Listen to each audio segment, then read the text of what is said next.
आज पत्रकार भवनात आलो आहोत ते हे सांगण्याकरिता की चिंचोली जे बाबासाहेब आंबेडकरांचं स्मारक समिती आहे आणि संग्रहालय आहे त्या ठिकाणी 109 सामनेरी पूर्ण महाराष्ट्रातून येणार आहे सामनेरी बनायला। त्या दिवशी प्रपंच आहे 22 डिसेंबर ते 31 डिसेंबरपर्यंत आणि 1 तारखेला जेव्हा माननीय गोडबोले साहेब यांचं जयंती आहे त्या दिवशी समापनाचा कार्यक्रम घेणार आहोत। या प्रपंचेला थायलंडच्या 12 विकून येणार आहेत आणि प्रपंचा तेच देणार आहेत, कारण बुद्ध चतुपरिसा ही जी थायलंडची भिकुणी संघ आहे त्या संघाच्या मोठ्या भिकुणी म्हणजे भिकुणी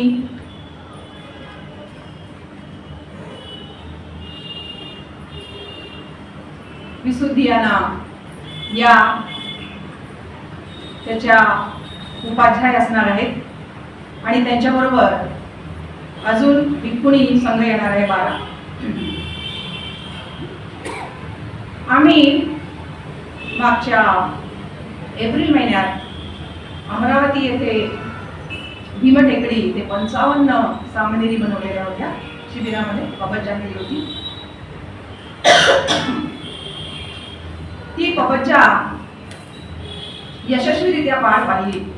पूर्ण अमरावतीला माहिती आहे की थायलंडमधल्या भिकुणी येऊन त्यांनी आपल्या मुलींना प्रवचित करून धम्माचं अभिधम्माचं शिक्षण दिलेलं आहे आणि या महाराष्ट्रामध्ये जे बुद्धिझम आहे त्याला अजून पुढे वाढवलेलं आहे, कारण महाराष्ट्रामध्ये भारतामध्ये आपण सुत्तपिटकावर जास्त भर दिलेला आहे। सुत्तपिटकाचा अभ्यास असतो आपला, पण त्यांनी आम्हाला अभिधम्माचा अभ्यास शिकवलेला आहे आणि अभिधम्माचा अभ्यास म्हटलं म्हणजे भगवंतांनी शिकवलेला आपल्या आईला अभिधम्म हा उच्चतम धम्म असा आम्ही अमरावती इथे दिलेला आहे। आमचा कठीणाचा प्रोग्राम सुद्धा अमरावतीला भीमटेकडी इथे झालेला आहे आणि थायलंड मधून आलेले आमचे अजहान भीमटेकडीला अभिधम्माचा अभ्यास त्यांनी सगळ्यांना सांगितला, शिकवला। त्या धर्तीवर आम्ही आता नागपूर करता चिंचोली इथे पपज्जा शिबिर घेण्याचे आयोजलेले आहे आणि ते 22 ते 31 या दरम्यान आम्ही घेणार आहोत। या पपज्जेमध्ये आपण 109 हाच आकडा का घेतला? 109 हा आकडा का घेतला प्रश्नाचा विषय। तर 3 प्रकारचे बुद्ध असतात अभिधम्माप्रमाणे। एक असतात पंयधिका, दुसरे असतात सद्धाधिका आणि तिसरे असतात वीर्याधिका। हे वीर्याधिकांची जी संख्या आहे ते शेवटून 109 येते, म्हणून आपण हा 109 चा आकडा घेतलेला आहे। 109 आपले सामनेरी बनतील महाराष्ट्रातल्या उपासिका। त्यांचं वयोगट आपण 10 ते 75 वर्ष ठेवलेलं आहे। मागे आम्ही 13 ते 35 ठेवलेलं होतं। तिथे जेव्हा ज्या प्रौढ आहेत त्यांनी विचारलं होतं, ज्या वरिष्ठ आहेत त्यांनी विचारलं होतं की आम्हाला कोण देईल प्रवचन?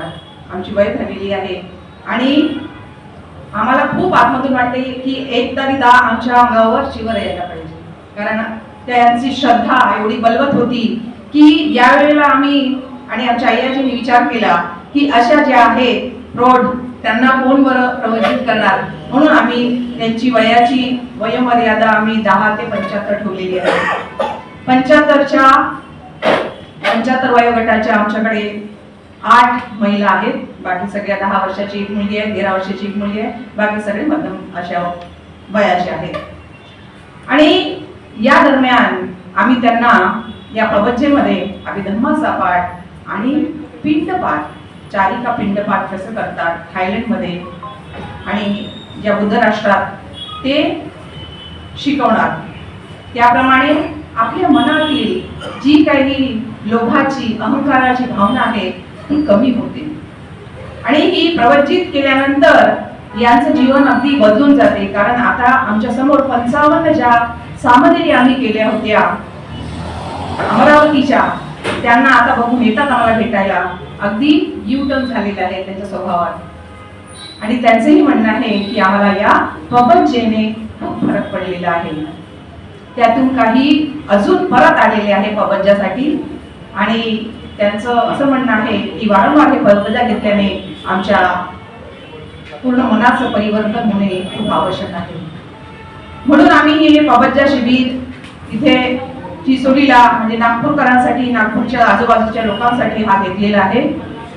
त्या पबज्जा शिबिराचं उद्देश म्हणजे धम्माचं प्रचार प्रसार करणे आणि थायलंडचा धम्म कसा आहे ते इथे येऊन थायलंडच्या ज्या आमच्या भिक्खुनी आहेत त्यांनी इथे शिकवणे सुरू केलेले आहे.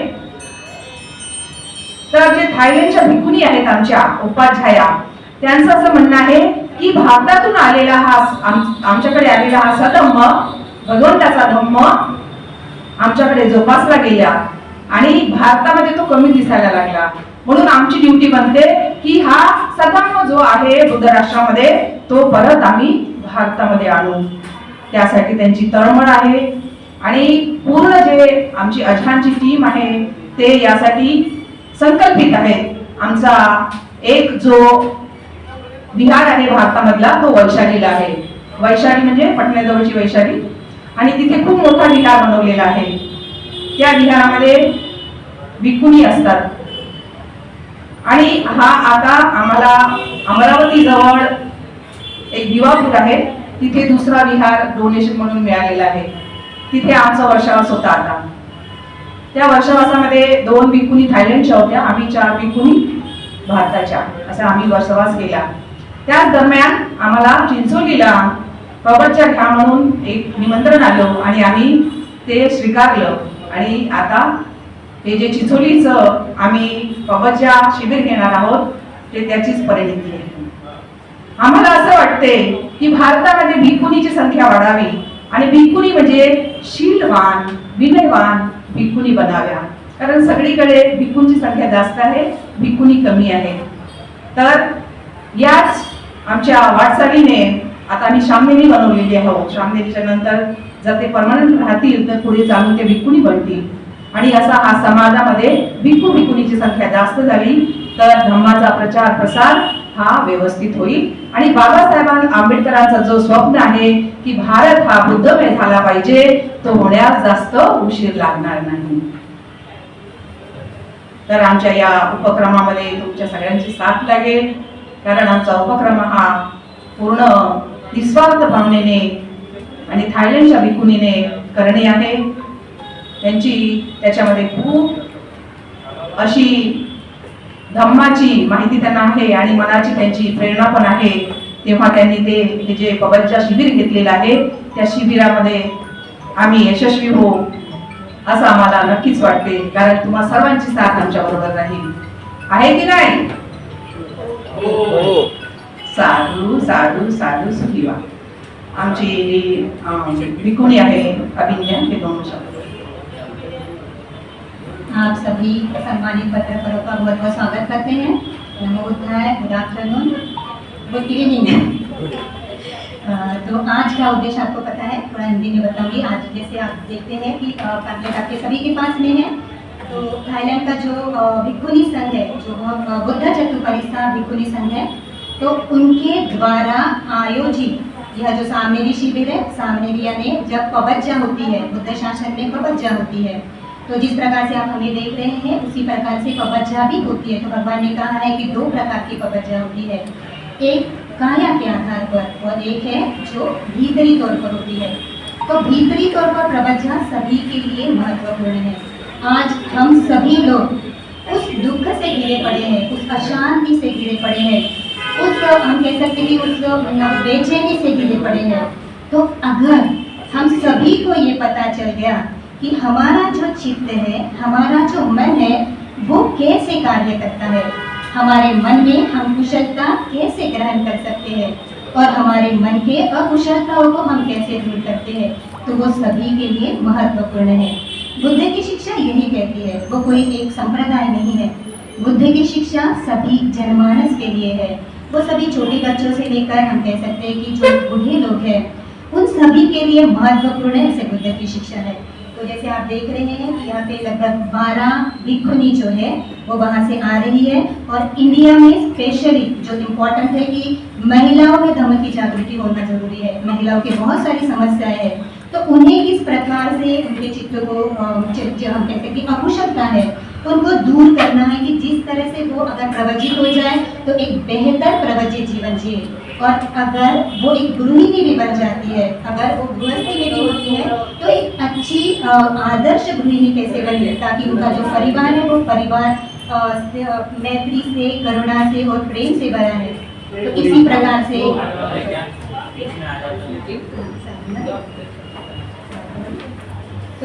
इसी प्रकार से इसी उद्देश्य से हमारी जो संस्था है बुद्ध चतुपरिषद, ये संस्था कार्यरत रही है। जैसा कि आप सभी को पता है, बुद्ध चतुपरिषद यानी बुद्ध की 4 परिषदें होती है। पहली होती है भिक्षु, दूसरी होती है भिक्षुनियाँ, तीसरी होती है उपासक और उपासिका। ये 4 जो परिषदें दिखती है वो चारों भी परिषदें इक्वली इम्पोर्टेंट है। अगर ये चारों भी परिषदों को समझ में आया कि हम अपना नैतिक जीवन किस प्रकार से जी सकते हैं, हम अपने जीवन में क्या अच्छा कर सकते हैं, तो ये मानवीय समाज हमें जो दिख रहा है वो मानवीय समाज सही अर्थ में सुखी हो पाएगा। तो इन्हीं को लेकर हमारा जो बुद्ध चतुपरिषद फाउंडेशन है, स्पेशली वैशाली में, इंडिया में वैशाली में कार्यरत है, और थाईलैंड में और देश भर में उनकी लगभग 10 मॉनेस्ट्री यानी 11 मॉनेस्ट्री है। तो इस प्रकार से हमारी जो शाखा है जो बुद्ध चतुपरिषद फाउंडेशन है, स्पेशली जनमानस तक यह जो मुक्ति का मार्ग है, हम कह सकते हैं जो सुखी जीवन जीने का मार्ग है, उसका प्रचार और प्रसार करने में कटिबद्ध है। तो सबसे महत्वपूर्ण है कि जैसे हम ये प्रवज्जा शिविर ले रहे हैं, तो ये हमारा वैशाली में बहुत हो गए हैं हमारे जो है प्रवज्जा शिविर है। अभी महाराष्ट्र में पहली बार अमरावती में हुआ, जो अप्रैल महीने में हुआ। तो अप्रैल महीने की प्रवज्जा में 55 जो लेडीज थे वो प्रवचित हुए, और उनके जीवन में कैसे चेंज हुआ, इसी को देखते हुए हमने ये जो 109 ये जो प्रवचित जो महिला है उनको प्रवचित कर रहे हैं। तो यहाँ पे स्पेशली अभिधम्मा पे हम क्या करने वाले हैं, फोकस करने हैं, धम्म और विनय। तो जैसे कि आप सभी जानते हैं कि धम्म और विनय ये बुद्ध के जो दिखाया गया मार्ग है। तो धम्म यानी क्या, तो धम्म यानी ऐसा जीवन मार्ग जो सही अर्थ में अपने जीवन को अच्छाई की ओर लेके जाए। धम्म वो होता है जो अपने अंदर की बेचैनी को, अपनी अकुशलताओं को दूर करे। धम्म वो होता है जो सही अर्थ में हमारे जीवन को सुखी बना पाए।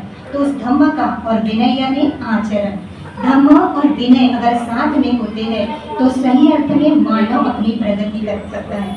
आज बैठा हुआ हर एक मानव यही चाहता है, हम सब यहीं पे बैठे हैं तो हम सब यही चाहते हैं कि हमारा जीवन उत्कृष्ट हो, है ना। हम मानव के इसमें जन्म लिया है तो ऐसे कुछ तो भी कार्य करें जो कार्य हमारे लिए भी महत्वपूर्ण है और दूसरे के लिए भी महत्वपूर्ण है। तो इसी को उद्देश्य करके हमारा जो ये बुद्ध चतुपरिषद फाउंडेशन है स्पेशली 10 दिन का सामूहिक प्रवचन दे रहा है। तो इस उपक्रम को जीवन में बहुत ही महत्वपूर्ण है। जैसे मैंने आपको कहा है, आप ये सभी जानते हैं कि एक व्यक्ति का सुखी जीवन जीना कितना महत्वपूर्ण होता है। हर कोई व्यक्ति चाहता है कि उसके जीवन में दुख न आए, हर कोई व्यक्ति चाहता है उसका परिवार सुखी बना रहे, हर कोई व्यक्ति चाहता है कि उसके घर के लोग सही अर्थ में अच्छे से जीवन जीने वाले हैं। हर कोई व्यक्ति चाहता है कि उसका समाज में इस प्रकार से नाम हो कि एक अच्छा व्यक्ति हो। हर कोई व्यक्ति यही चाहता है कि अपने जीवन में वो ऐसा कुछ तो भी कार्य करे जिस कार्य से दूसरे को प्रेरणा मिले, है ना। सभी ऐसा चाहते हैं ना। तो यही बुद्धिज्म है। बुद्धिज्म कोई दूसरा ये नहीं है।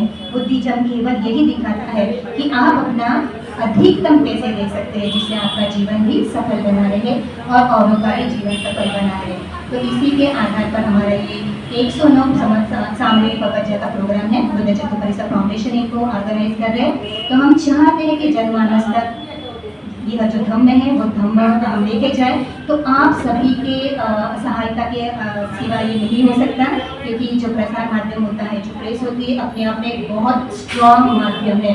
तो अगर हम एक भी बात कहते हैं तो आप सभी बैठे हुए हमें बहुत दूर तक लेके जा सकते हैं। तो यही एक सोशल मीडिया का एक इम्पैक्ट होता है। तो हम चाहते हैं कि आप भी उस कार्यक्रम में अवश्य आए, आप भी देखिए कि किस प्रकार से वहाँ पे कार्य करें, स्पेशली महिलाओं के लिए, ताकि हमारा जो आने वाली पीढ़ी है, उन आने वाली पीढ़ी को भी ये धम्म मिले। तो हम आप सभी को आमंत्रित करते हैं हमारे प्रोग्राम में। आपको जैसे भी समय मिला आप अवश्य आए। आपको हम बहुत बहुत साधुवाद देते हैं, बहुत बहुत अनुमोदन करते हैं कि आपने अपना कीमती समय हमें दिया। तो आप सभी के प्रति बहुत बहुत आशीर्वचन करते हैं। आपके जीवन में ऐसे ही कुशलता बनी रहे और कुशलता से आप सदैव रहें।